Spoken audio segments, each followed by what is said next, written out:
Percy puffed grumpily into the yards. He was feeling put upon and said so. "I feel put upon," he complained to Thomas. Thomas was confused. Put upon what? The rails? No, put upon with work. Driver says he is too. Put upon? What a silly saying, replied Thomas. But Annie and Clarabelle liked it, and they sang about it too. Percy's been put upon, put upon, put upon. Percy's been put upon, poor old Percy. Percy is being put upon. I am. He collected metal from the foundry, coal from the yards, flour from the mills, rock from the quarries, and fuel from the depot.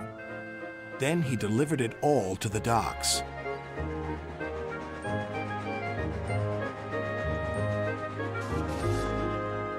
Next, he collected some empty freight cars. "Who's this dirty little engine?" cried the freight cars. "We want Thomas or Duck." Percy ignored them. Put upon, that's what I am. That night, all the engines laughed at him. "We can see what's been put upon you," said Thomas. "Silence," said Sir Topham Hatt. "Percy, you've done a good day's work. Now get a good night's rest." "Yes, sir. Thank you, sir." Next morning, he took some freight cars to the coal yards. Then he had to push empty freight cars to the mine shaft. When he arrived, there was trouble. The foreman spoke to his driver. "The freight cars are stuck on the mechanism. All they need is a good push. We'll do it right away." Percy shunted back to where a large canvas barrier was used to protect his line from loose rocks. Percy charged at the line of freight cars too fast and too hard.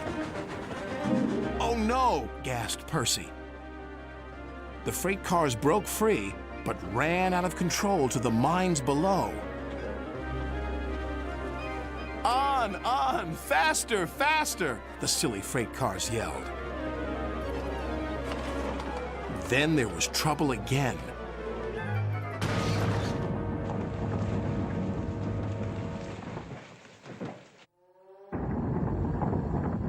"Get out of here fast! The mine's collapsing!"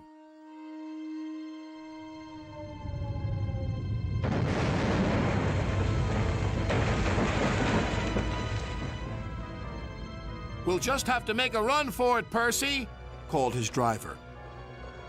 "There's going to be an avalanche," wailed Percy. And he was right. Worse still, the track he was on began to crumble.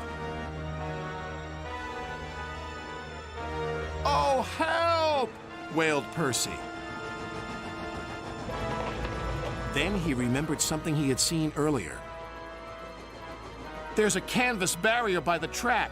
That might save us." They were just in time.